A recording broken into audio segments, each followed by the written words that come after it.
Yo, yo, yo, yo, yo, what is going on, COD Familia? It is your boy BN. Today, we have a fluffy guest with us. We have what I feel is going to be a very exciting conversation with a very strong PvP candidate, a high merit performer, fellow content creator, and just an all around, I would like to believe, huggable individual. We have FluffyWaffles. Hi everyone, FluffyWaffles here. Thanks for having me, BN. Oh, of course. Welcome, Fluffy. Welcome. Thank you. If you were closer, I would love to touch your soft furry skin, but we'll save that for another time. So, Fluffy, there's a lot I want to talk about, right? We have, again, a lot of I think interesting topics. Again, we have some KVK season merit records that have been broken, world first for hitting 500 mil. Again, your migration from TFS to EIS, Row League that's coming up. But before we even get to some of the hottish or hotter, maybe a little spicy-ish topics, or I think more maybe interesting ones at that point, I want to know a little bit more about you. So can you give us a rundown? When did you get in to COD? What were you playing before then? If it was a kingdom builder, maybe something related to the genre, and then where did you start in COD for your journey? Okay, great, Chris. Great question. Before Kingdom Builders, I was playing more MMO RPGs and RPGs like such as Diablo 4 or World of Warcraft. Back in more like high school days. Before Call of Dragons, I was more playing a new MMORPG called Lost Ark, which is a Steam game. More pay to win MMORPG. So I was playing that for a little bit with my brother. And then, we kind of quit. And then I was just, I don't know how I got to this. I probably saw a YouTube video from Chisco. And, I played Rock before a little bit when it first started. And I did like the game at the time, but obviously I couldn't afford to keep playing that game. So I kind of, quit eventually pretty early on. Probably saw an ad or a YouTube video from Chisco on this game and it looked interesting. So I kind of jumped in. I jumped in after beta. I was server 88 in season one, so I wasn't in one of those like server 32 like big Kraken 31, whale. 32, 33, yeah. Yeah, I was watching those from afar through YouTube and whatnot, and We I all was were. just kind of amazed. But I was in server 88, so it started a little later than those servers. Um, our server didn't have very much PvP that first season or two because a lot of people just wanted to build their accounts and farm and whatnot. I think the first season, season two, when we started fighting like the KVK style, was my alliance versus ROE at the time when they were pretty big. So yeah, play with that alliance for a little bit. Eventually, when Resurgence was still a thing, my original alliance had a Zone One war back when Zone One wars were possible. We kind of got demolished and had to resurge to a different zone, and we kind of joined Dawn and Dusk at the time, which was Mm. how I know Beans in that group. So play with Dawn and Dusk for that the rest of that season, and then the next season was the TFS and FS and slash versus NOIR and 88 Dawn season. So we were still kind of a baby kingdom. We've never been in the top tier KVK before. Then we get thrown into the TFS and FS in their peak versus NOIR. And we were allied with NOIR. I think Moon was there. You guys had, was it like Dawn and Moon? Or maybe it was Dawn, It Dusk, was Moon, something like that. Dawn and Dusk, Okay. yeah, Dawn and Dusk. So the Dawn was like the NA alliance, and Dusk was like the Chinese alliance. Okay. We had a lot of inactives going into that season. We should have consolidated from two alliances to one, and then that would have allowed us to union with Nora, and it would have made the fighting a lot better. But I still think we would have lost that season because TFS was in their peak at that time. And that was Yeah. back when Jason G was leading both TFS and FS at the same time. So look, both powerhouses alliances. But we did have a fun KVK. But as a at the time I was in smaller alliances in KVK, so we kind of got thrown into the deep end. But yeah, it was fun. And then after that KVK ended, a bunch of the active people from Dawn and Dust joined Noir, and that was kind of like the the peak of Noir at the time, where Sato was recruiting a lot of heavy players, heavy hitters. I can't remember who we fought the first season of like the Noir recruiting, but it might have been like that BXS EIS. I don't. Maybe it wasn't that one. I can't remember exactly who we fought the next season, but maybe the season after that was when we fought the BXS, EIS, TFS slash Ancients season. Um, and that was, yeah, it was quite a while ago. Yeah, man, you're I mean, you're taking me back. I mean, I just think it's awesome that you played in what I still consider to this day, because people were talking about this a couple days ago on the COD Discord about, kind of like, what they felt was the best or maybe the most epic KVK season. And people were kind of presenting, some of theirs and, reasons for why they thought theirs might have been a candidate. And I remember they were chatting about it, and I thought, man, well, to me, the most epic, and there's been a number of them, but for me, the one that stands out the most was that season, was that S1 plus, SB1, where it was Dawn Dust of War, and then it was TFS, FS, or whoever else they were allied with. I can't remember the other name too as well. I think there was a third alliance there, but it was like this epic final zone 3v3 that was back on the Bellerin, the old school Bellerin map, right, Yeah. where it was west versus east, and then both teams just like took their own side, and the only action you were going to get was any potential at the statue, right, in zone 3, which was, I think, more Brez and Doolin, right, because it was like the triangle map kind of built like that, bottom up. Mhm. And then obviously it was the epic final boss crescendo battle that happened in the final zone and then on the plateau, and it was just nonstop. Like I relished watching that scene. It was just so much fun, so enjoyable to watch, and there was just nonstop action happening pretty much for the entirety once the final zone opened. Yeah, that was a crazy KVK, and that was before res healing was cheaper. That was like back in the day when res healing was super expensive, so nobody res healed except for maybe like Jason and the Fist, the really Kraken players. Yeah. Like not even like myself was res healing at the time. So yeah, there was a good old times for sure. Man, it's the epic good old. So you started in '88, and can you walk me through a little bit of you're in '88? What has your journey been like since you started in '88, and maybe even before we get there? So you said that you did play a little bit of time in Rock, but don't necessarily maybe have a lot of time put in to kind of kingdom builders and that front. When you were playing Rock, were you just a member? Did you do any kind of war leading there? Did you do any department work, officer, alliance leading work, projects, or was it mainly just, okay, I'm just kind of a standard member playing the game, figuring things out? Yeah, just a standard member, figure things out, just trying to play and have fun. Okay. Okay. Awesome. So you get. So now, did you ever? I guess better yet, right? So okay. So you transition, eventually finding COD. You get into COD.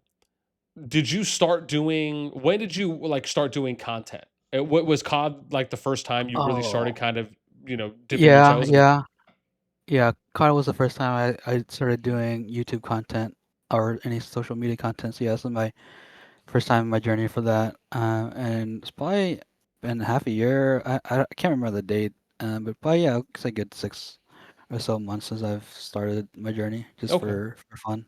And and I always for something like this again, because for me, when I get to talk to fellow content creators, I could go down a rabbit hole deep. But what got you into it? Was there a spark or a moment, something that happened when you were playing in a game, or something you saw or didn't see, and you just thought, man, no one's talking about this. I could cover this. Or you know what? Nobody's really done like what I would consider to be like a great or a full job on this.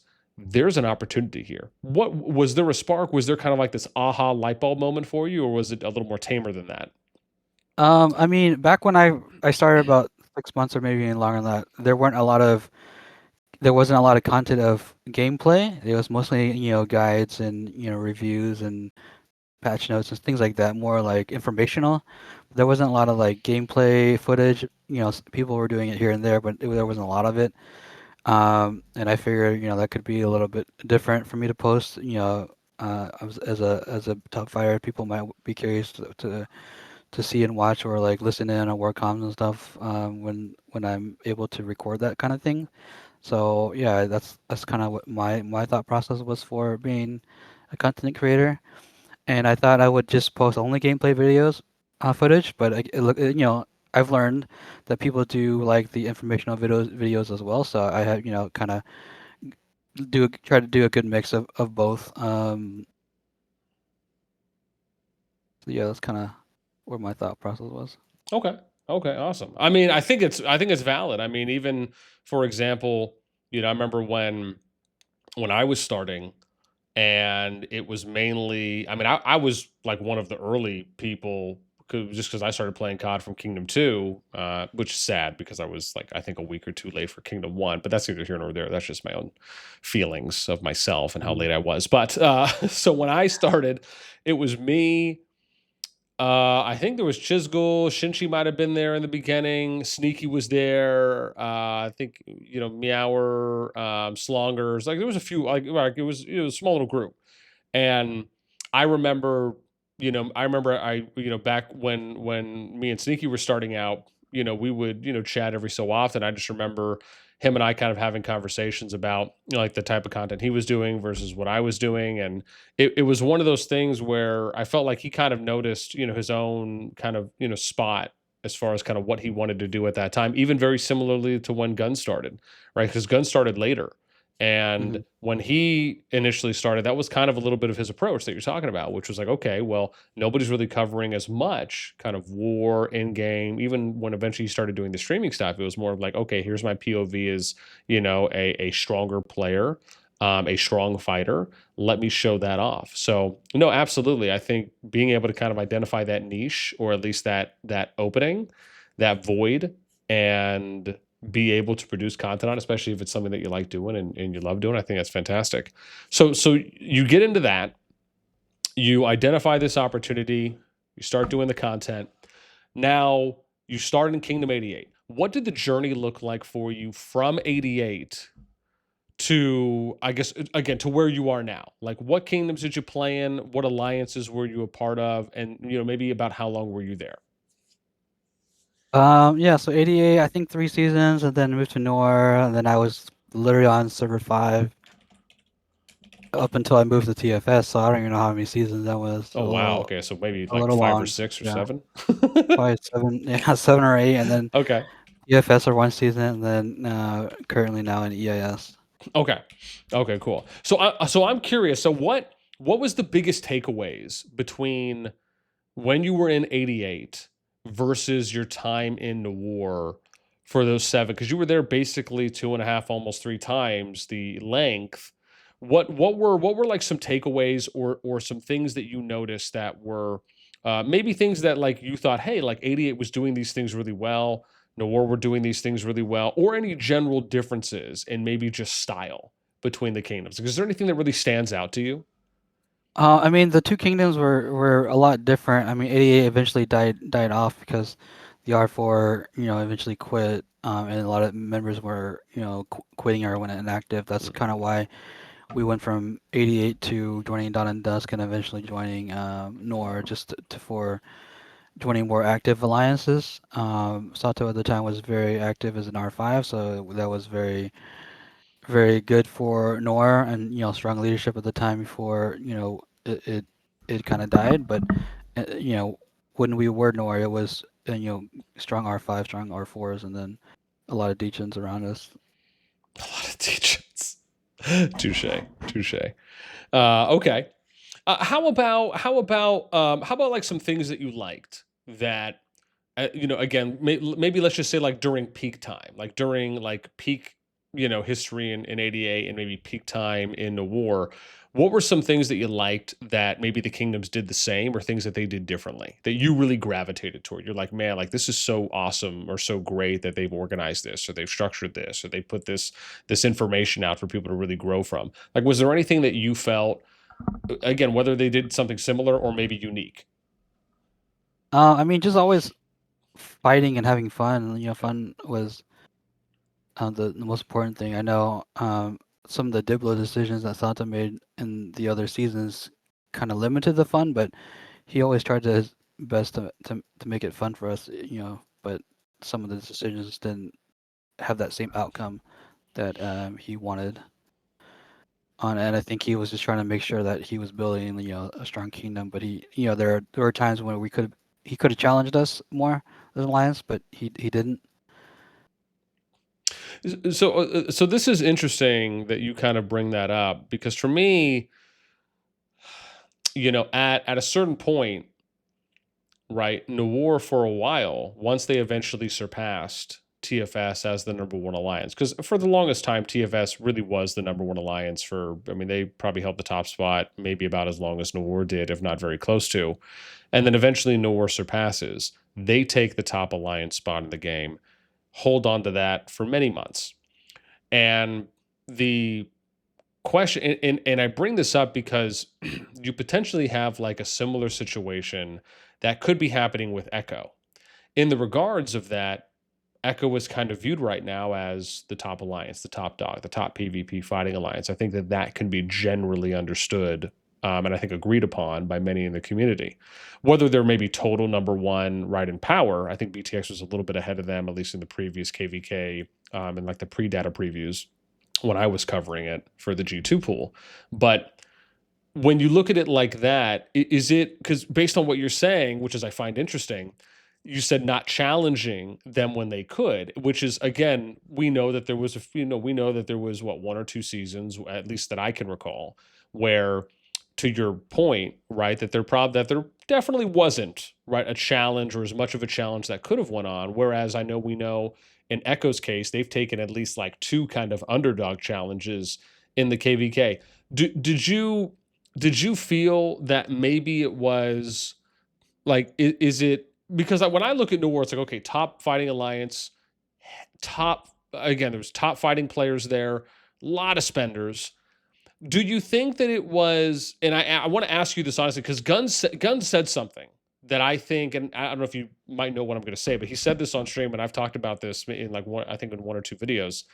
He said he made a comment on his stream one time when he was into war, and he said, and I'll paraphrase, but he more or less said that there are always going to be some T5 fighters who just want to punch down and just like bully non T5s, or once other players start getting closer to their power or closer to their strength of an account, when it comes to like March loadouts, max commanders, artifacts, war pets, etc., that all of a sudden, when they have to work a little harder, or maybe they have to be a little more tactical, a little more strategic on the field, right? They have to apply a little more thinking.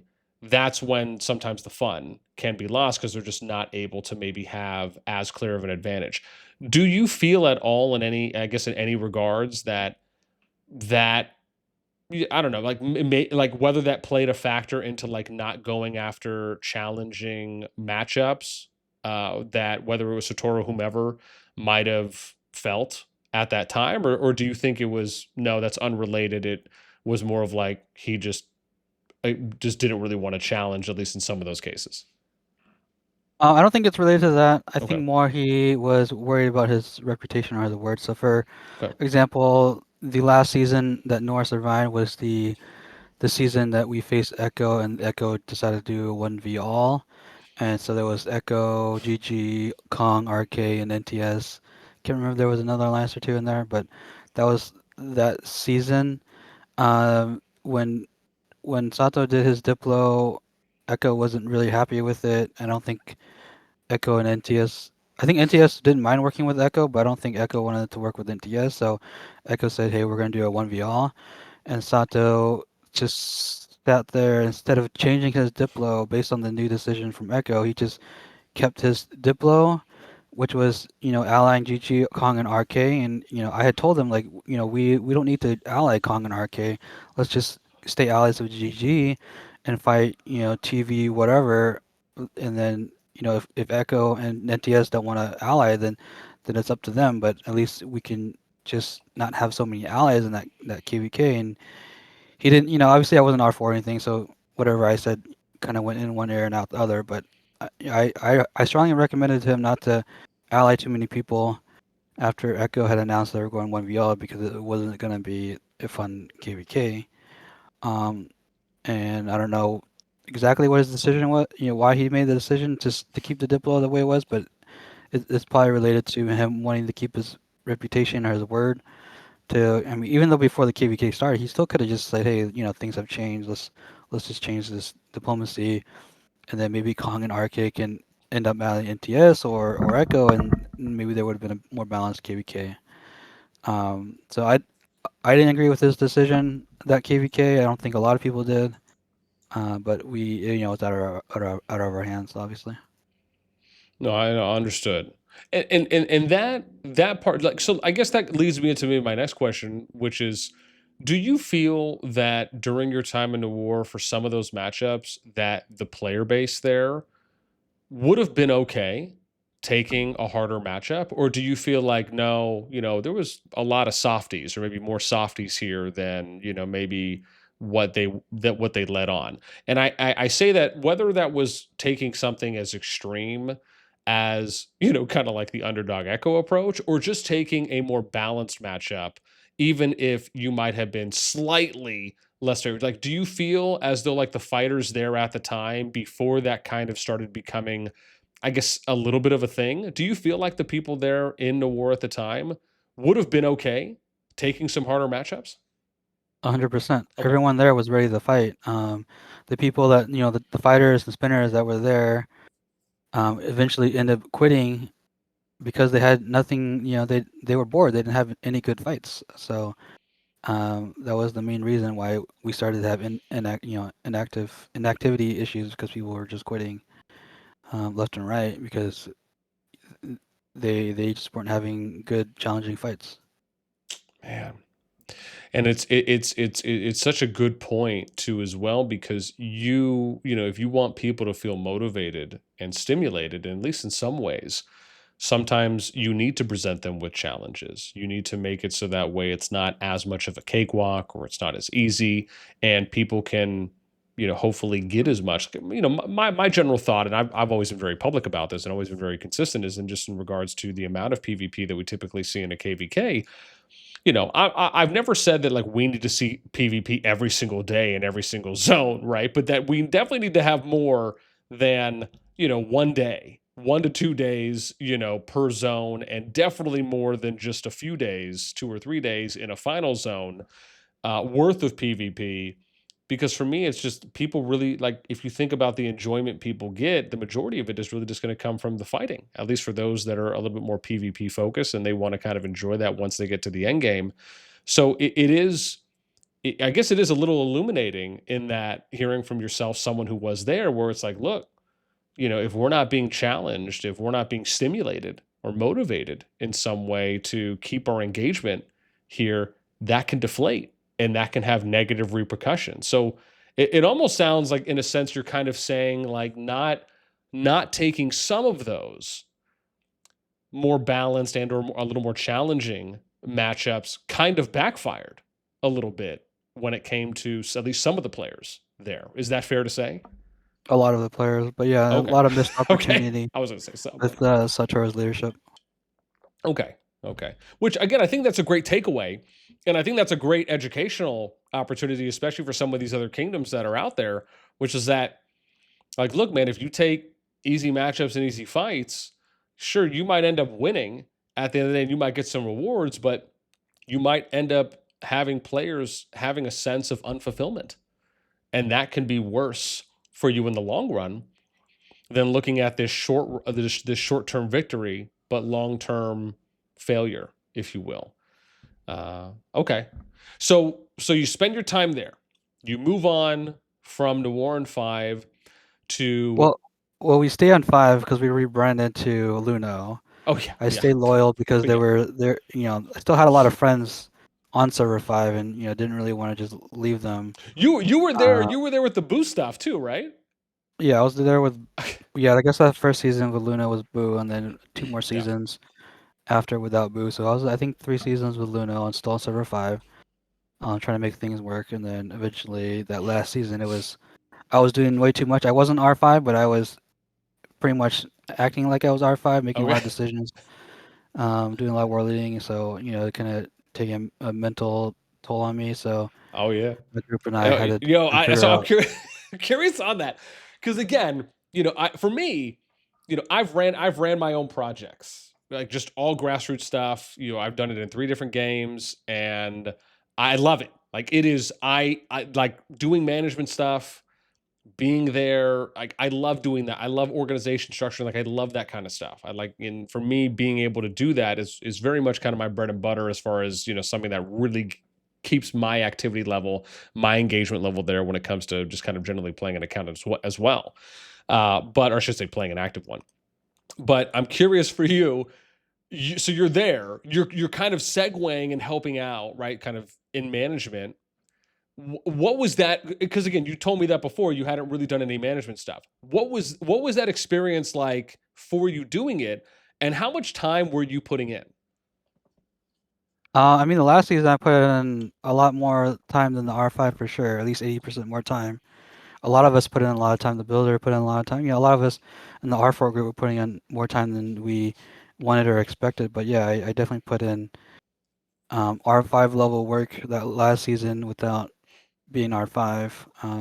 Had to make a lot of tough decisions as well. A lot of the quick decisions.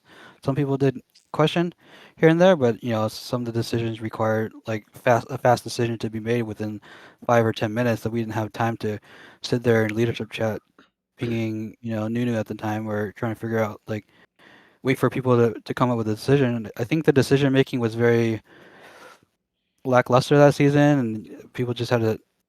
I just kind of had to jump in and make decisions and things, and it wasn't too fun. On top of that, also war leading Yeah, most of the fights. yeah. Um, so okay. So now this leads me to my next question, which is probably just going to be an obvious one, but after your experience now, and again, right, not to say like we want any experience to taint us, right, to any degree, and hopefully it doesn't, but sometimes it can, and it can sour us to do stuff in the future. Would you ever consider doing anything management related again in the future? I mean, I was helping TFS last Okay. season, not officially as an R4, but during war, I had the title, so that way I can place markers or mark people or do that kind of thing, and Mhm. also guest war leading from time to time when it was needed. I don't mind war leading as long as there's support and help.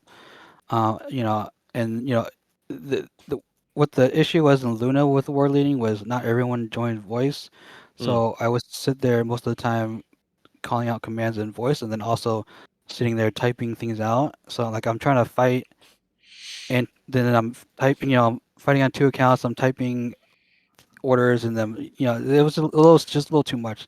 So yeah. it's obviously in TFS Warling was a lot different, a lot easier because a majority, I would say like 80% of the people would join voice. So the majority of people would join voice, and I didn't find myself typing commands in chat Yeah. very often or at all. Just a couple markers and just making callouts in voice. And I also had a lot of other war leads that could war lead.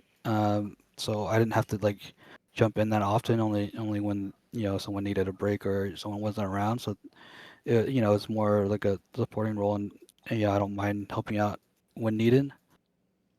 Okay. Okay. Gotcha.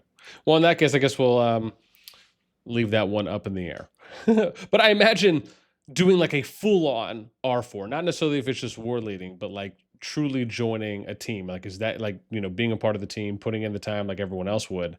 Is that something that you consider? You're like, no, my capacity right now would probably just be just for the war leading.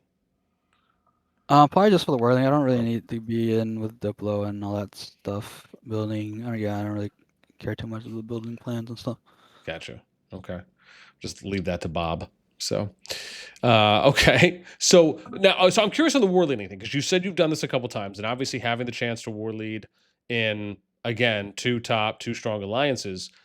What were, and again, just maybe just kind of going off, because like to me this stuff is fascinating. So let me ask you about NOIR first. So kind of during peak NOIR time, when you were war leading there, what were some of the things that you liked about what you were doing as a war leader, and maybe their style on the field? I mean, eventually we started using number markers, and I like that idea, so I did adopt that. I learned that from some of the war leads there.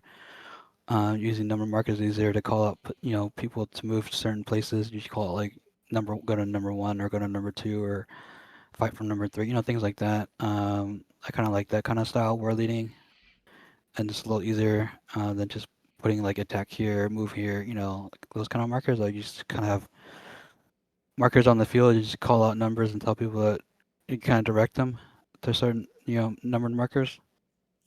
I think that's the biggest takeaway there. I mean, obviously, eventually, as the CallofDragons has progressed, a lot of people are using the tactics now is to use blink infantry to block range units from retreating and just kind of melt them. So that's like a tactic that's evolved over the past few seasons. Everyone, almost every top kingdom is, I wouldn't say almost, I would say every top kingdom is using that strategy in one way or another. Um, so I think those are the two main things for Okay. whirling. Kind of almost sounds like doing the I don't know if you played League of Legends, but almost kind of sounds like using like a teleport or something like that to basically get in front of your opponent that's retreating, so that way you can slow down their speed while you're attacking them, and then the other people can catch up and do damage from behind. Is that kind of is that Yeah, okay? I pretty was gonna much. say okay. Yeah. So okay. So that happens. Okay. Then you get to TFS. And I have to imagine that TFS obviously just coming from the war, right? Like you said, right? It's more active at this point. You're not having to do as much. You're kind of doing fill-in war leading. What were some of the takeaways that you took away from your time fighting with TFS on the field? I mean, they're very good with having people on voice without begging people to come. Just ask people to come join voice if it's like a very intense war and we need like communication. So like their voice calls and participation in voice chat was a lot better than Luna or maybe even, I mean, I think peak Nora we had good activity in voice, but it's been so long I can't really remember. But I mean, TFS did have that really strong voice voice comms presence, and their war leads were all pretty good. So no issues there, and good at calling out blink plays and stuff like that. Okay. Now, what is, and again, for at least for your time, can you give us, at least for your time fighting out on the field? And this would be a good kind of segue to talk about some of the record breaking stuff too as well. But before we get there, I'd like to ask whether it was your time as a war lead and or your time fighting, what are maybe even just a few tips or even one or two tips that you would give to maybe up and coming kingdoms or newer kingdoms that are still formulating? They're still figuring out how they're going to fight in the field together as a team, maybe how they may consider doing war leading. Are there any tips that you would have for kingdoms that again are still trying to either build something and build the foundation out or adjust and fine tune what they already have? I mean, voice comms is very important. I know a lot of newer kingdoms don't use it. I mean, the best way is to kind of start a community so that way when you guys are in voice, it's fun and engaging. That way, people will willingly want to join. Your war comms doesn't always have to be just war comms. It could be like fun banter here and there and whatnot. But like when it's serious, maybe it's mostly war calls. But more community. That's what TFS was is good at doing. Um, I know other alliances are good at doing that as well in the top kingdoms. Because I mean, I talked to Guns, and I think I mentioned that YSS is looking pretty good for like I don't know what are they Gen 3 kingdom. He said, yeah, they're good, but they don't have any war comms, so that kind of um, you know goes to the point where the top kingdoms will you use voice comms because it's just easier to give direction for your fighters. When you're gonna push, when what time you're gonna push, what the objective is, all that kind of stuff. So it's easier to move as a team and play as a team if you can all communicate uh, clearly and effectively, and that's usually comes best from Discord voice comms. Okay. Okay, awesome. How about any kind of on-field tips when it comes to the players themselves when they're participating in wars, and or if they're incoms and things that maybe they should be aware of, whether or not the war lead has stated it or not? I mean, on the field, it's kind of situational, really, but honestly, just kind of have fun. I mean, know a lot of people. like to use slower movement speeds for the marches. I think having higher movement speed or even just like middle high movement speed is more beneficial than just going straight damage because movement throughout the field is pretty critical, and if you can move with the group easier or move within certain situations, if you're getting blinked on by an enemy, if you can like kind of move out of the way or whatever, movement speed is like pretty pretty important, I would say. Okay. Okay. So you like a little bit more of like mixed speed comparative instead of just going like glass cannon build, so to speak. Yeah, Okay. yeah, Okay. Cool. All right. No, no, no. Thanks. Okay. So now I want to get to your achievement. And because of your achievement, I have actually considered, and I probably will do this, where I'm going to add a new leaderboard to my master stats list on best merit performing seasons. Like just like kind of like how I have my free to play list that I do, but instead hmm this will just be like who has like the top global rankings. I'm not going to like do it seasonally, but I just figured like maybe I can do have like an all time list because when I saw your score and then I saw Alibaba's score, I thought to myself, oh, but Jesus, like it's a very high number. I think that's fair to say. So walk me through walk me through this, right? Because you have two achievements here. I want to start with the first one, which is your again your 160 what is it 160 million 167,915 and again I believe Alibaba was like what 500 450 440,000, right? So a little bit barely anything based on your guys' two scores, but yeah, you guys basically set a record with the amount of merits that you accumulated this season. Can you yeah. walk me So through what does that mean to you for like the global community, like as far as how you view kind of the global game and achieving that? And then two, what were some things you did that you felt would maybe be kind of good to know or maybe good to state as far as like what went into achieving that? yeah, so Alibaba and I both reached 160 million merits this season. We obviously could have reached even 200 because if you think about it, the KVK at this point doesn't end until another 2 weeks, and we left days ago. We left probably 2.5 weeks for the end of the KVK. Yeah. So getting another 20 million merits per week isn't that difficult for Alibaba or I to do. So it would have been pretty attainable if we had stayed in our KVKs. But because of the Rogue League and the timing of registration, we had to leave early to our new home to join the Rogue League on time. But yeah, Alibaba and I were both in different kingdoms, both allied and Diplo, but different kingdoms across the map.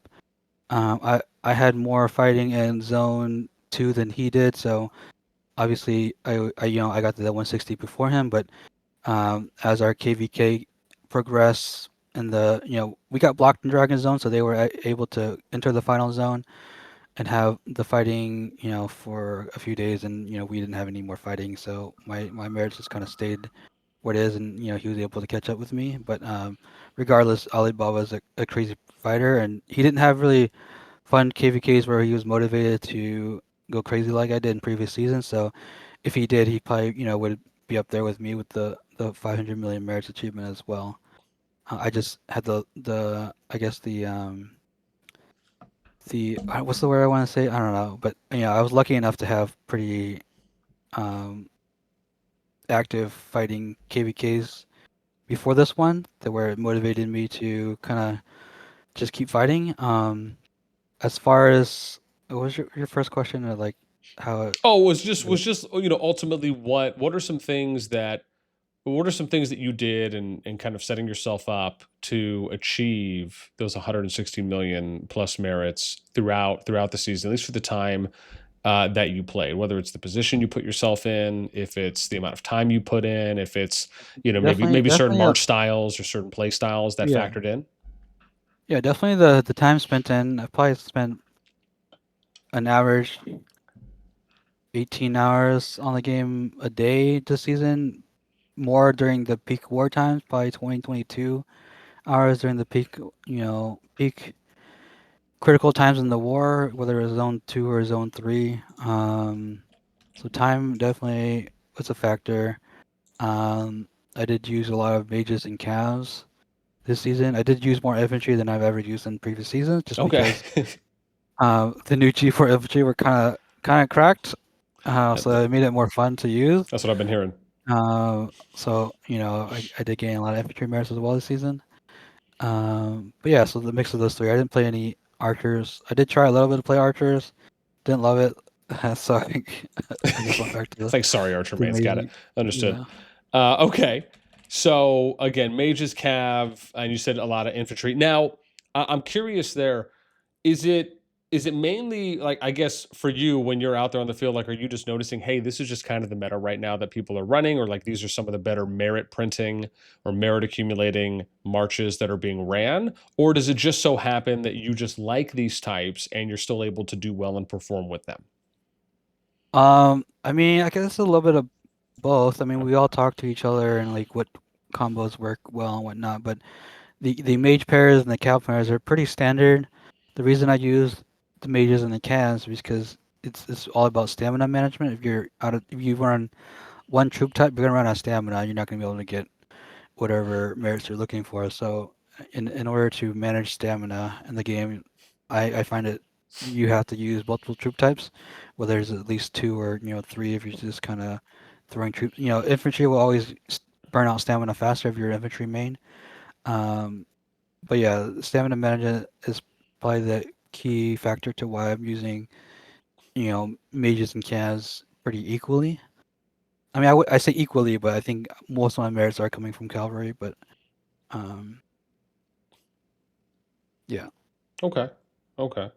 And I guess to that point, which to me it makes sense because obviously you have, what, a limited stamina capped at for your heroes. So it's like the more that you're able to utilize and the more different march types you're able to utilize, the more overall stamina that you have at your disposal. So essentially, if you have enough troops to compensate or to fill, then you can stay out fighting longer.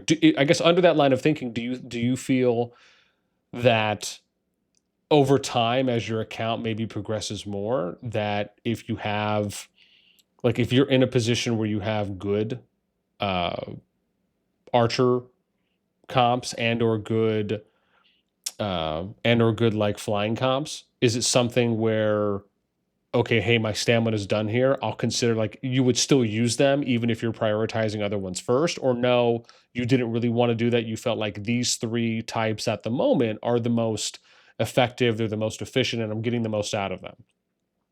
Well, for my account, I'm focused mostly on the mage cavalry and the a little bit on the infantry. Okay. I only have 500k archers, so like I don't even have enough archers to play multiple archers.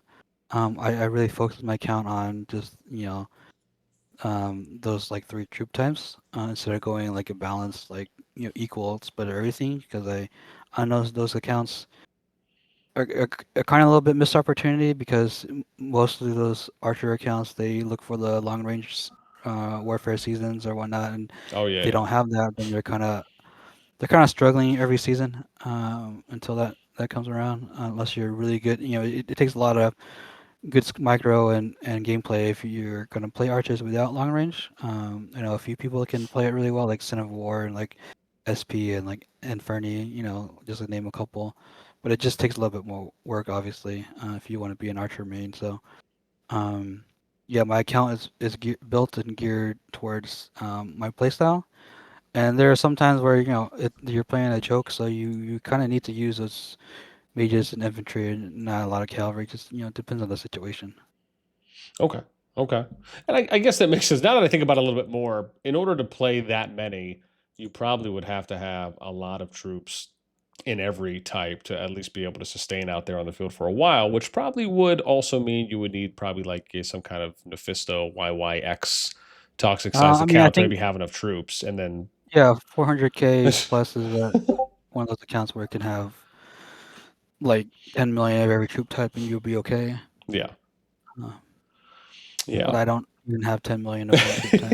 Okay, gotcha. Now I'm curious, if you did have enough troops though of each type, would it be something, or even if you just were able to, like, is it something where you feel that, okay, this could be a little bit more of an advantage now if I have enough troops to field multiple marches from each type, and it just gives me more stamina that's overall available to me, even if I have to play a different troop type?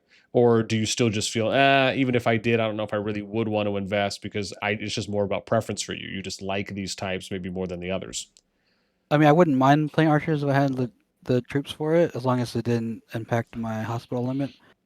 Um, that's would be another factor to consider once you're at the 300, 400 million power, the hospital limit, as well. Okay. Okay. Okay. Awesome. So now I want to get to the world first achievement. Now you told me that, and I'm going to show this as well. Let me see. I'm going to show this on if I can. Right. Oh, hang on. Where's my? Oh, never mind. It's already there. I'll just show it off this one here because I think I have it in game for you. So you Yeah, and there's a date stamp on it too. yeah. So you accomplish acquiring 500 million merits. I know we were talking a little bit before, and you said that you spoke to some other top players, top I didn't performing I didn't players. speak to them. I just looked at their accounts and their Oh, okay. Oh, achievements, and excuse me. Okay, okay. I And scouted them. Yeah. and you didn't see that the achievement was there. And so again, I guess at the moment it's kind of soft assumed that I mean, if anyone wants to disputed they would non-Photoshop come forward. picture with the Yeah. date, yeah, feel free. I don't, Yeah. But at least yeah, I at can the be wrong, but moment, yeah. we could say at the moment is you accomplished a world first of hitting 500 million merits. You said that this was also a benefit of being able to have multiple, at least good fighting seasons or opportunities in those KVKs to have a decent amount of fighting that accumulated in you being able to hit this. I mean, this is a big number. This isn't, a small number by any means. And for you to accomplish this, and obviously we see the date, right? It was about 2 weeks ago on the 3rd that you hit this. And there's another part element to this as well. But what does this mean to you hitting this? Is this as big of a deal as some people would say that it really is? Because I, for one, would be in that camp. Or do you view this as like, man, it's great. It's more of a nice to have. Where do you It's more of a land? nice to have. Okay. It's just something cool because it's something that's trackable in the game, right? So it was just nice to have, and to say you're the first it's kind of cool, I guess. But yeah, I mean, it doesn't do that much other than just being able to say that you did it. It doesn't. It Um, doesn't boost your ego, and now you can just tell everyone that they suck and you're better than them. I mean, why I mean, not? it's on my photo wall. It's there. I mean, I guess. Uh, I mean, it's an achievement. It is. It is. No, of course. It's So no different than people winning Rogue League when it comes out and using that frame, yeah, that yeah. special frame or whatever, or the skin. Just It's getting an get a achievement. little flexy flex. Okay.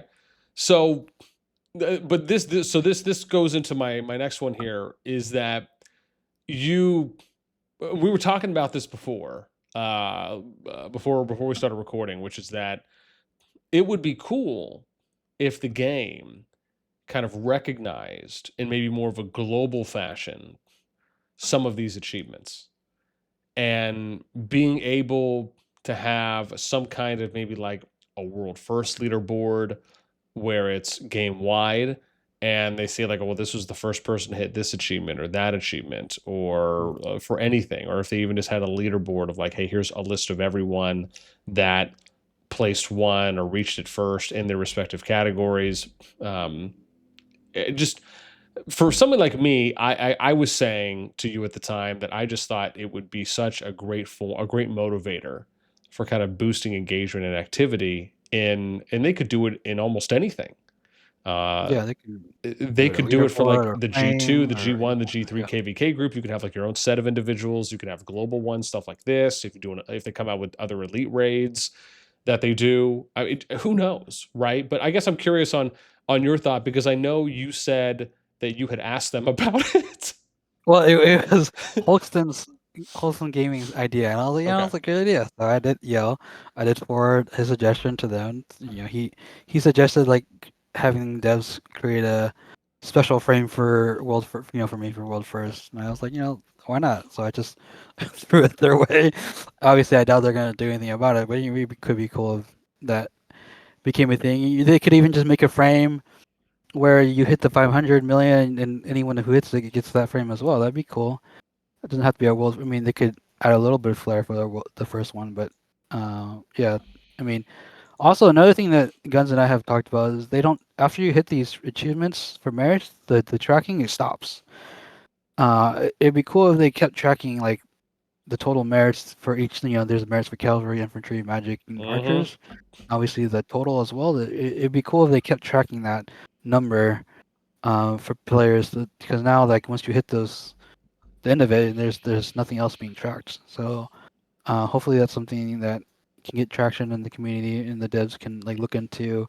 Just keep that counter going and indefinitely. It'd be kind of cool just to see. Oh, absolutely. I mean, listen, man, join the club on that. I mean, I felt like I've given, and I'm hoping in the next dev feedback they'll or Q&A they'll address it, which was those two suggestions that I put forward about the what was it, the kill tier breakdowns. It was like the Oh kills, yeah, deads, and the assist kill. Yeah, I would love to get that too. tier breakdowns, and Because that got a bunch of upvotes that people put on that, yeah, yeah, and because the only way you can get that is you do the data download and use your own Excel stuff, but it's not like in the game exactly. officially. Exactly. And being able to see that, see what the kill tier breakdowns. But on the other side, we talked about it. The second suggestion I put forward was like bringing back glory points and being able to see what those glory point breakdowns are for each tier. Yeah. So you can That, see what those, or the amount that's being accumulated over a KVK season. And then you can see what the tier breakdown is for each of the glory points that were acquired based on the amount of kills you did for each troop tier. But to your yeah. point, you're kind of talking about being Just able the to T5, have T4, T3. Yeah, exactly on your account. Yeah, exactly. like You how want to they have see the the troop sort code. type breakdown of like Yeah, how many yeah, points were accumulated using infantry camp. I think I actually think that's a good idea as yeah, well because I was just kind of looking yeah, at it from tier level of yeah. strength of troop. Even like in the stats where it says units killed, units healed, units dead, they could add like units killed T5, units, they could add that as well. No, Units killed absolutely. T4. And that's a but to your point, they could do the same thing with kills, deads, and heals. Like how many cav, infantry, mage, archer, flying did you Yeah, celestials, right? Did you do for each of those as yeah, well, outside of having a general T1, T2, T3, T4, T5 breakdown? yeah.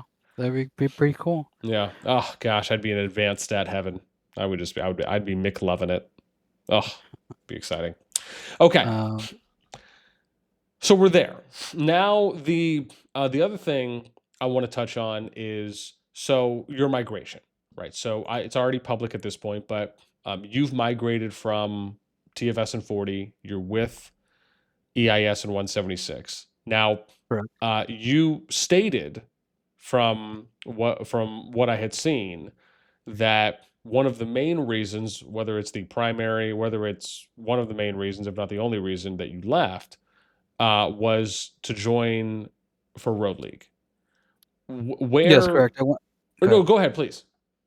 Yeah, no, just one of the priorities for myself and my group was to join a competitive road team that could be competitive enough to win the at least place top four. Yeah. So that was one of the considerations for us moving. And it's been a long time since I've heard that WB this season had obviously I've seen it on the field, crazy activity, 180. I guess they peaked at 180 online during the past two opening. And I've been in Luno for the past three seasons and like NOIR during the last season. It's been a long time since I've been in an alliance where we've had that many people online. And I felt like EIS maybe could hit those numbers this season or this next coming season with the new recruits and whatnot. So obviously, as someone who's online a lot, I would like to be online with a lot of people online with me. That to help ease the burden of quote unquote caring. So that was another reason. I knew TFS was going to be losing a lot of players this season, and um, as fun it is as to go down to like a 15, 16 billion alliance with like maybe 100 players, I kind of miss the feeling of having 180 plus people online in your lines. So kind of wanted to see if that's something that EIS can achieve next season as well. Okay. And I mean, So just I think for anyone, I think that's fair to say when it comes to kind of what your personal goals, your aspirations, what your expectations are as well. So you again, so you're saying you kind of attest it to some KVK activity, and then primarily for you being, listen, I want to go somewhere where I feel that they're going to be able to have a bit more of a competitive row team, especially or row team for the row league for this inaugural season, and that we can attempt to try and place in top four. And I guess I'm curious there on that front because you are not the first person that I have heard that has talked about wanting to move to a different kingdom specifically for row league. Because of uh, that, do you yeah, feel that there could that again? I personally think this season of migration is probably going to be one of the most exciting ones because I think we are going to see arguably probably the most amount of recent migration movement due to the road league phenomenon, given well, yeah, adjustment. there's definitely two factors. I would say more than 50% of migrants are migrating because of row league. More than 50%. So row league is definitely a factor for the high volume of people migrating. I would say the second factor is the changes to migration and that they refunded a lot of permits for people. Yep. So now that that changed and people pretty much have free migration migrations, right? They're free to move around as they see fit. So maybe they didn't have the funds or they were waiting previously to migrate. Now they know everyone pretty much has the ability and option to move. So that's another factor why there's going to be a lot of people moving around, which is great for the community because um, people shouldn't feel like they're stuck somewhere and end up getting bored or not having fun and quit. So it's good for the community when there's a lot of activity and other alliances to keep them alive and etc. Oh, absolutely. I mean, I've always been a really big fan of having a lot better player fluidity and where you're not as strapped down. I mean, obviously, we're not going to get back to our 5K gems migration that we used to have. But Yeah, I mean, to your point, yeah, not only with the refunds, but just them improving the overall amount of permits and and again, they've done about two changes so far to make migration a little bit easier on people and a little bit less taxing. But this has probably been, the biggest change to yeah, migration that has made it easier as of for sure, late. And so, yeah, I for think to sure. your point, it hugely factors in to now people feeling like, okay, I have a little bit relief. I got some weight off the shoulders. I don't feel like I'm strapped down now, at least for those people that are in those positions at the moment due to the update. And so seeing more, like I said, that's kind of why I felt like, hey, this is probably going to be the biggest migration season that we've seen at least in a while. But I want to kind of get back to the Row League thing because I've been hearing that some people are, prioritizing moving for Row League rather than moving for, to be there for the KVKs.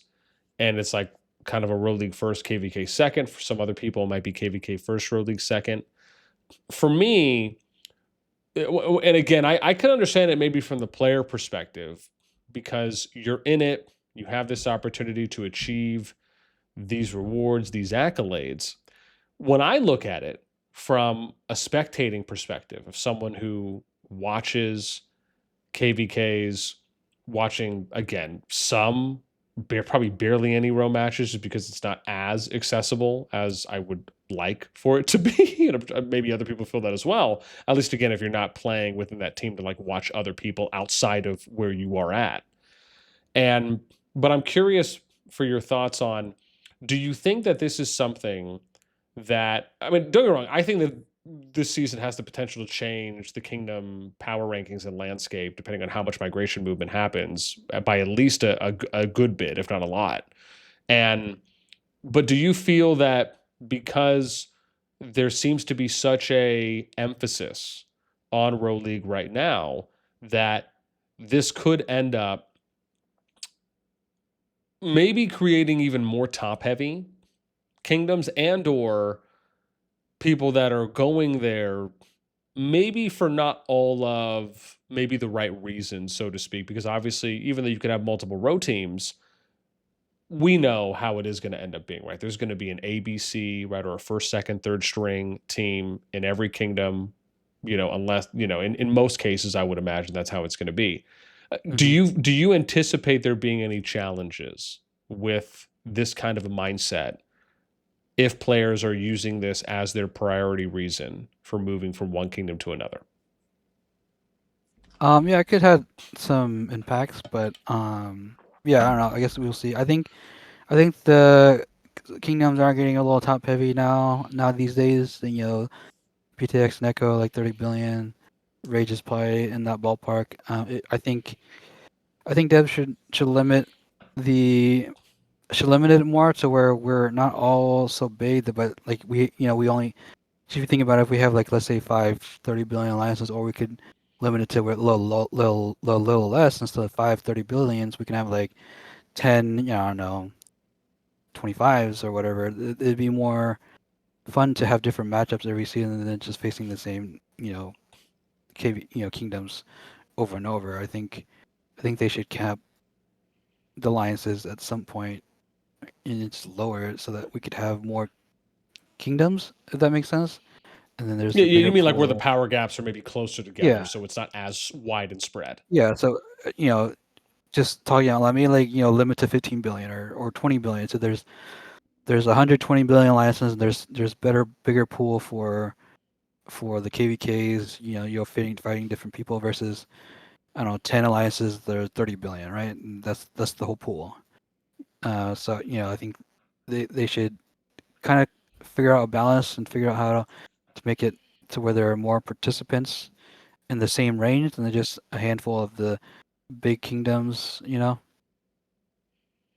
Listen, you are, I'll just say this, I'm picking up what you're putting down. Because for me, and you've probably heard me talk about this every so often, but I often talk about where it's like, look, I would rather see, the top 50, top 100 kingdoms all be within a couple billion power of each other. So that way we're able to get more fair and balanced matchups going forward. Having wide power disparity, but especially if you look at this season, right, with the ABC, the A, B, Kingdoms, C, D yeah, seeds. I mean, yeah, you look at the that was pretty power bad. range between A, B, C, and D from the strongest powered to the lowest powered in each of the seed rankings. I mean, it's nuts. It was like 14, 15, 16 billion power depending on the seed. And it's like, how do you have such a wide power gap between who's an A, B, C, and D seed? And this is within each seed. So you could have, the top kingdom and then the lowest powered kingdom in an A seed be 14 billion power differential between each other. It's just like, how does that? But those are the things. And so I effortlessly agree there because I'm very much in favor of that, where it's, and I think them doing things like, again, I put out a video today talking about the Dead Kingdom, like merging of Dead Kingdoms or just kingdom merging, because Rock is going to start implementing that. And my thing is like, man, we should have already been doing that. Like you can solve it from the bottom end, right? Which is where you merge kingdoms that are lower power, deadish, and you kind of put them, you try and get them up to maybe like a 15 bill, right? Maybe 15, 16 bill power, somewhere around there. That's kind of middle of the road, but it at least puts them back into active relevant status, right? Where then they can recruit from there and they can try and build the kingdom out because they at least have a little bit of a starting point to work from. And because of that, now you're also encouraging players who might be on the fence or people that are maybe losing motivation or are about to uninstall and quit the game. Now they have a renewed feeling of invigoration and motivation and engagement to continue playing, because now it's not them playing with just 20, 15, 10, 30 people on their kingdom. Now it's like, damn, okay, we can actually fill at least one full alliance worth of players Yeah, that that are makes sense. active. So again, I think the thing for me is merging kingdoms helps the bottom, right? It helps bring the bottom up. What you're talking about is like, okay, we need to also address it maybe from the top end, which is like, okay, lowering the total kingdom power cap. That would be what you consider to be a full status kingdom. And then try to maybe address it from the top end, kind of like we're sandwiching it, right? So we're addressing it from the top and the bottom to maybe kind of Yeah. meet somewhere in the middle.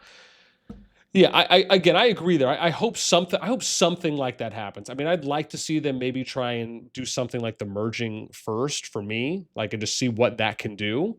But I don't necessarily know if I would even be opposed to something like that on the top end. But I do at least agree that I feel, and it seems like that's what you're saying, is that like something has to give, something has to change. There has to be some effort that's being put in right now to address a lot of these kingdoms and also address how top heavy the top group is. Yeah. So, well, listen, Fluffy, before we round it out, I always like to ask, right? So I got two things for you here. Number one is anything anything that you would like to see. Is there anything that's just been burning at you that it's like, hey, I would love if the game did this, or I would love if they removed this, or I would love if they changed this? Is there anything that is just top of mind that just comes to you right now? Good question. I don't know. Yeah. I mean, I guess going back to like leveling out the top kingdoms, I think that'd be cool if they could just lower the cap so that there's more quote unquote top tier kingdoms, than just a handful. Okay. Okay. And I know you mentioned the thing about having the different troop types. Yeah, I mean And that's like a nice to have, but yeah. it doesn't really impact the the fun and Oh, enjoyment of the let me game. get But your yeah, thought on this. Oh, because I finally get to talk to someone who is like fighting in a shit ton of KVKs. Excuse my French. I want to ask you about this because I talk about this often. What do you think about the pass opening structure for KVKs? I have always been saying that I feel that the final zone pass should open before the cross zone 3 pass. And then the cross zone 3 pass can open after the final zone pass has opened. How do you feel about that? I've never thought about it that way, but I mean I think that could be interesting because that way people can actually enter their final zone. For example, we didn't even get to enter our final zone this season with TFS. I do like that the Zone 2 fighting is happening earlier now. I think they switched that around. Agreed. Used to be, the past one was the statue fighting, and then past two was Zone 2 fighting. They've kind of changed it to where past one is Zone 2 fighting. I do like that the Zone 2 fighting is happening earlier now. So I do like that. Um, I mean, the Zone 3 is typically usually like a free zone where you're not getting a fighting until invasion.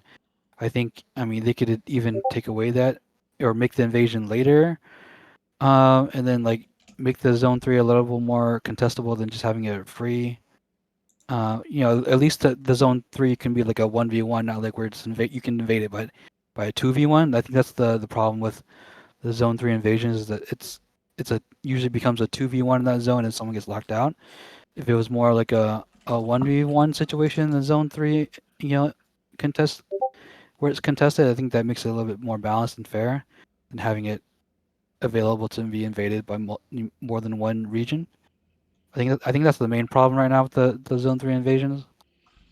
Because if you look at all the KVKs where um, an alliance or a kingdom can't enter the final zone, it's because they got 2v1'd. Mm-hmm. Basically got sandwiched from both ends. Even with the new behemoth buffs they added in the Zone 3, getting sandwiched doesn't help alleviate those buffs that they give you. So they can make it, a balanced 1v1 type of invasion or a contestation. I don't know how to say, probably the wrong word, but you know what I'm saying. Yeah, yeah, yeah, yeah. If they're like That makes it, contested or something. yeah, contested. If Yeah, they're gonna make the zone 3 contested, make it only contested in a 1v1 situation yeah. to make it more fair. And because my line of thinking has always been, and again, I don't know if you've ever played Infinity Kingdom or if you've heard of it, but I spent about 2 years there playing and doing content for it.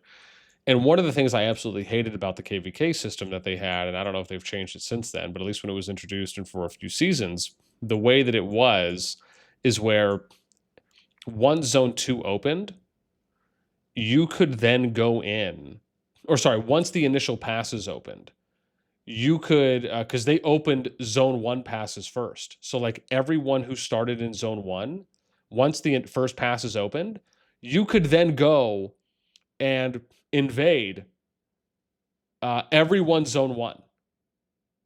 So you could, like, again, if you wanted to, you could finish the KVK before Zone 2 opens. And you know what I mean? Really?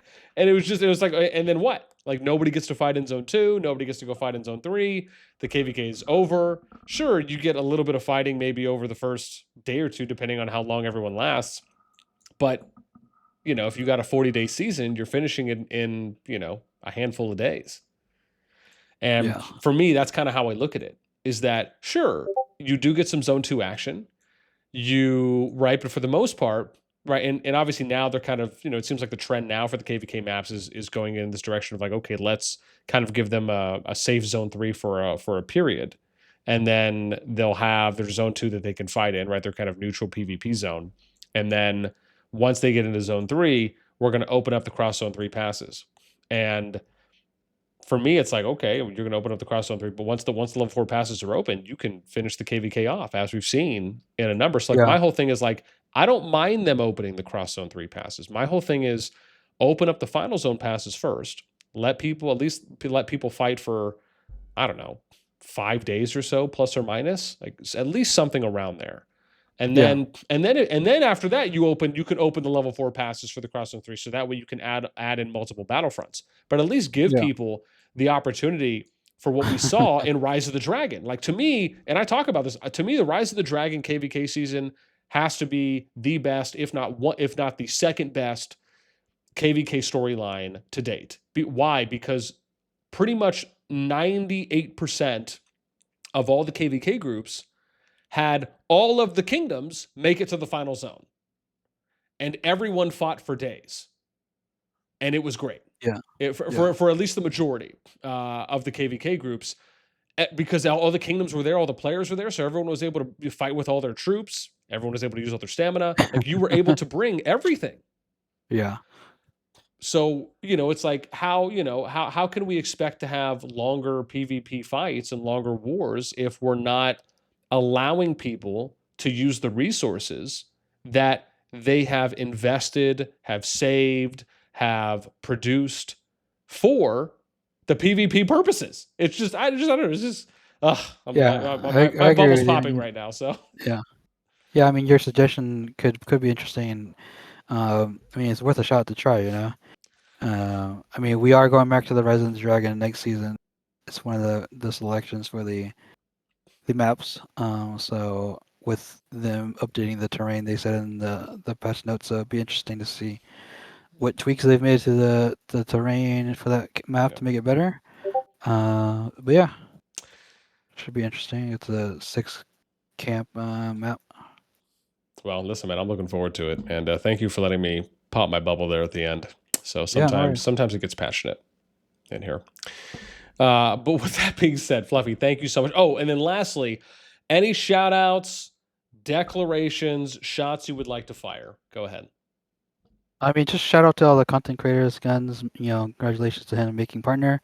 He's always doing stellar content and putting in the work with this live streaming for hours and hours, and just big shout out to him. Big shout out to you, Princess, everyone, all the CCs that I'm friends with. So yeah, just and Hulkston, all those people. So keep it going, guys. Having a lot of fun. Just have fun. Yeah. Awesome. Well, Fluffy, man, listen, thank you so much. This has been great. I honestly feel like if I didn't want to try and at least limit this to about an hour or so, we could probably keep going for a while. But man, this is a very much a treat. I really appreciate you sitting down with me, giving me some insight, us talking about a number of things today. This was a pleasure for me, because anything I Yeah. get to ask and learn about that I may not be privy to or may not know, I love taking that opportunity. So thank you very much for sitting down with me, Yeah. and I appreciate the time. You're welcome. Thanks for inviting me and asking me to do this. Thank you. Oh, of course, of course. And as always, again, I will have, for anyone that is still hanging out with us, I will be sure to have Fluffy's YouTube and any social contacts in the description, pin comment down below. But Fluffy, where can we catch you as well for your channel and content? What is my tag? I think my tag is at the FluffyWaffles. It's my Bam. YouTube tag. There we go. Got to make sure we at least get one plug. Well, listen, fam, that is it for us today. Thank you so much for tuning in. I hope you enjoyed this conversation between Fluffy and I. And whoever you might want me to interview or have a conversation and sit down with next, let us know in the comments below, along with what you enjoyed about this episode. That's going to be it for us. As always, until next time, we will catch you later.